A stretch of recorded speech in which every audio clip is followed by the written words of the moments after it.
Well, we've talked about data, we've talked about how you're trying to approach working with schools, and you've shown some of the data that shows improvements have happened, but you've got a story to tell us.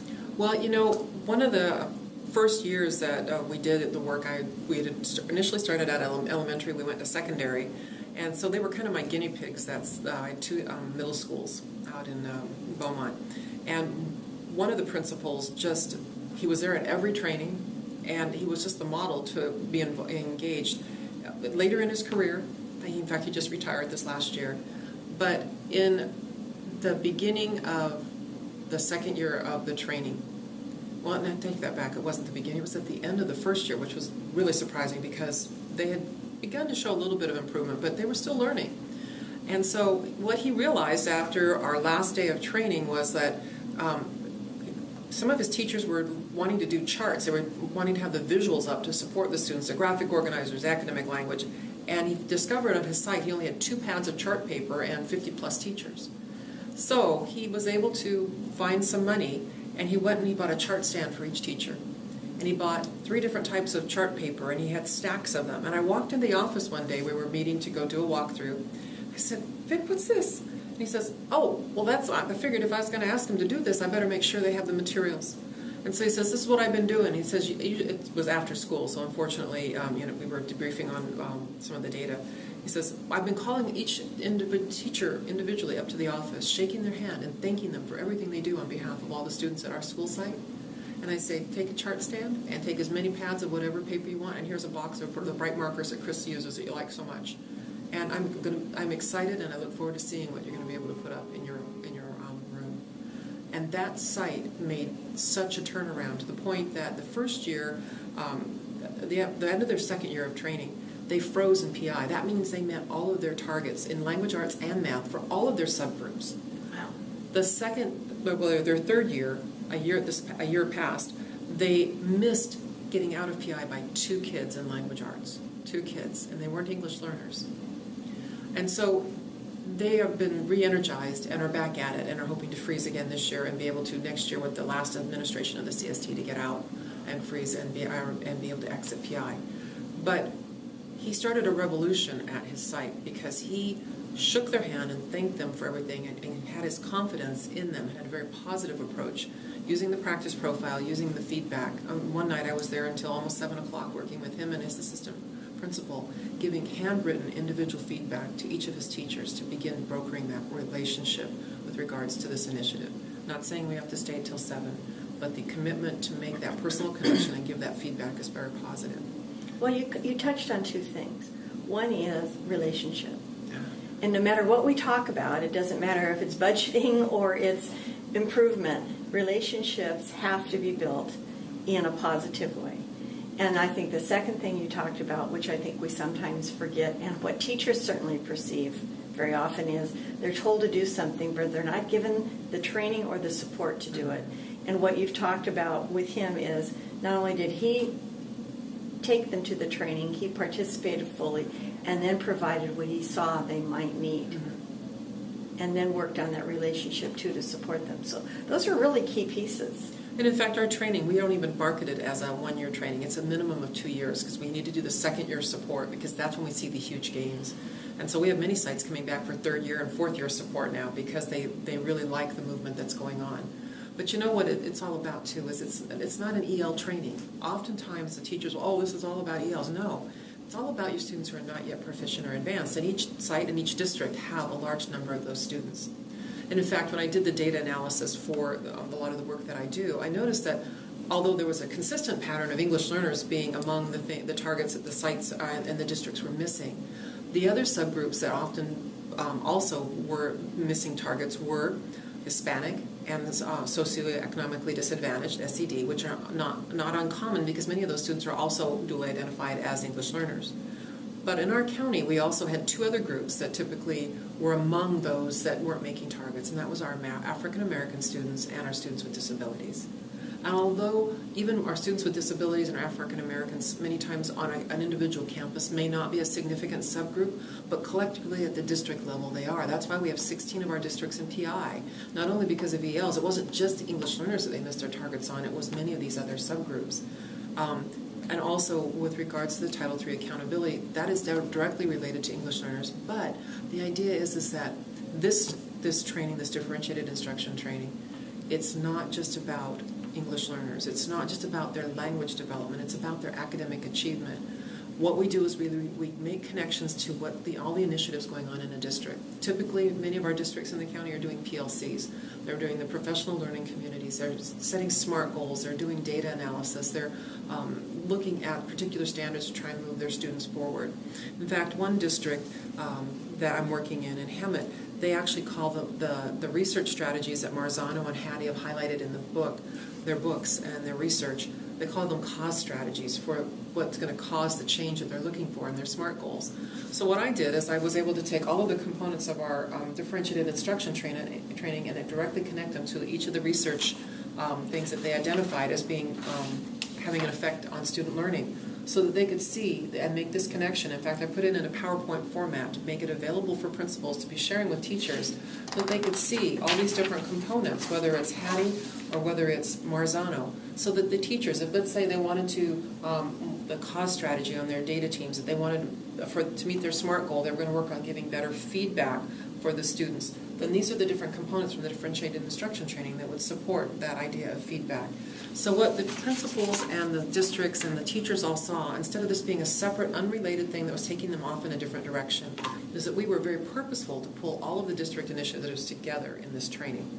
And so that's one of the things that's been very powerful, is to give the teachers the impression that this is not something new that's in addition to or taking you away from, but instead it's building your capacity to pull all of these initiatives together. Just like we're trying to pull the instruction and the lesson together for the students and have this web of support. We're doing the same thing for the teachers. That's great. One of the things we have not talked about at all is teaching kids English. We've really talked about supporting them in the academic program. And so I don't want anyone to take away from this conversation that there's not also an obligation to be teaching kids at the level they need to learn English. Mm-hmm. This is now, they're at a 3 or a 4 maybe, and how do we take them clear through to redesignation and then support them? Even redesignated students sometimes that are fully English proficient still need some support. Absolutely. And we're obligated to do that. So that's a whole separate piece from how do we provide the academic program that supports these kids in their academic learning. Yes, and what we found is that in sites and in classrooms where students are getting ELD, that ELD time is valuable, and they do need to be having it. We know that they're strongly encouraged to have that. But what we were finding is that language support was not happening across the curriculum. So the kids, once they left that protected 30 minutes of time where they were really focusing on their language development, teachers had lost contact with the need to support them in the content areas. And that's what our whole conversation has been about. Exactly. So we're really absolutely critical. Yeah, that academic language development. Here's one thing we tell them. Language development does not occur in silence. When we go into classrooms and we see kids muda, they're silent, they're not talking, because we have this impression from years back that doing school in America means kids are sitting silently doing independent work, and you can tell that learning's going on because the kids all seem to be engaged in whatever they're doing on their paper. We need to break that stereotype and the teacher's fear of principals holding them accountable for if there's kids talking, then the learning cannot be going on. Mm-hmm. Our principals are moving so far away from that. Our district admin are moving so far away from that. In fact, they're getting to the point now, if they go into a classroom and there's no talking going on, the teachers can almost bet they're going to get more feedback on, you need to get your kids talking than there were too many kids Absolutely. not talking. The other thing that we really focus on is there was research that came out of Vanderbilt University. It was a Carnegie Corporation grant that they received, and it looked at the relationship between reading and writing for all kids. This was not just English learners, it was all kids. What they found was the more kids wrote about the text that they were reading, the more positive effect that it had on the students' reading comprehension level. How did that work? Well, when they were writing about what they were reading, they were requiring the kids to use the academic language from the reading in their writing. So the kids made it their own. They became fluent users of that academic language. They understood how to use it, and guess what? The next time they came across it in a text, they understood it because it had become a part of their own writing toolkit. So one of our mantras in the training is, if they can say it, they can write it, and the more they write it, the easier it'll be for them to read it. what we want to do is use the strengths the kids have, and our English learners especially come with strengths in listening and speaking. Their reading and writing are later developing. And we want to take that naturally occurring source that we're always trying to get the kids to be quiet. But what we need to do is harness that power, that force of nature, use the structured academic language practice, and get them talking about all of the things that they need to be doing to build their language, and it'll help with their reading and their writing. And then we tell them, you know what, if they can say it, if you've had them do this and then structure and use all of the academic language and the scaffolded response vocabulary, the minute they're done, get them to write it down. It doesn't have to be perfect. It doesn't have to be graded for grammatical correctness. It doesn't have to be graded. It can be a ticket out the door, just a formative thing. It can be something that they do in a journal. But the more they say it in a highly structured manner and then they write it, it's going to have that reciprocal benefit on their reading as well, which is one of the biggest areas that kids struggle in as they go through the years.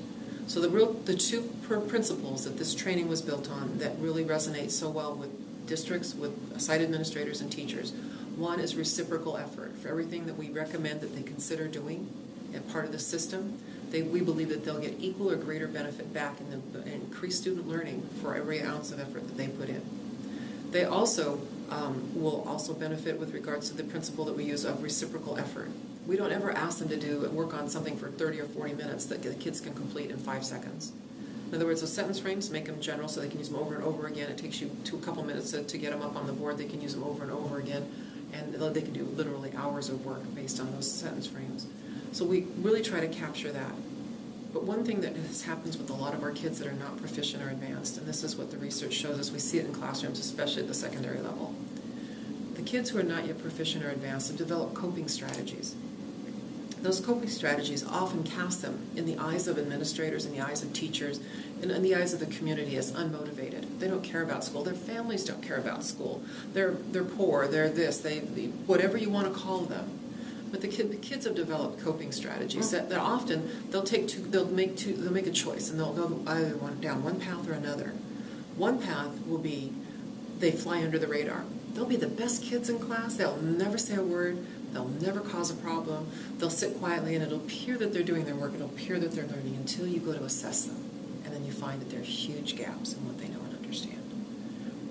They may do their homework, but they may not turn it in. But, they're good kids. If somebody asks, they're good students. We're thinking behavior. Mm-hmm. The other group take a very different path. They're frequent flyers to the discipline office or to the front office. And what happens is they've learned that any time they get pushed against the wall where they have to stand and deliver and show you that what they can do, that they know what buttons to push to get kicked out of class. And by doing so, then they're no longer accountable. They don't have to worry about doing it because they can't do it if they're in the discipline office. But here's the thing: is for them, it's like an I'm not yet proficient kids version of a Chinese proverb, and I'll close with this. It's the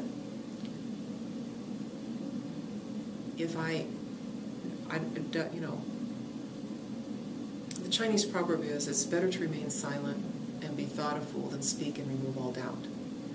For our not proficient kids, here's what they think. It's better for me to be thought unmotivated, to be thought that my family doesn't care, that I don't care about school, that I'm whatever, and be thought capable of. If you could just get me to sit down and do my work, if you could just get me to stay in the classroom, if you could just get me to stop talking or quit causing a commotion in class, I could actually do the work you're asking me to do. But I know that if I keep doing all these things and somehow keep that Teflon coat on and don't grow any Velcro so that you can't make things stick, there's still hope for me to do it. But if you actually pin me down and get me to do it, you're going to learn very quickly that I can't. I don't have the skills to be able to do it. And outside of my classroom, outside of my school and my community, I am totally proficient. I am a participating, intelligent member in that community. When I walk through the doors of the school and in this classroom, I am not. I'm thought of something much less. And as I get older, I tend to rebel against that. What we need to do is bring these kids in and say, you know what, in this differentiated instruction, we have a strong net of support. There's no chance of you failing in this classroom because we've got everything pre-planned so that you can keep up and make sure that that support is there for you to master that standard. What the teachers are learning, it gives them more time to push their proficient and advanced kids further because they're not spending so much time with behavior issues and pulling the kids ahead. But it requires this system from the district level to the site level to the principal to the AP, the relationships they build with the teachers, and the support that they provide the teachers to have this be accomplished. A true instructional leader. Thank you, Kris.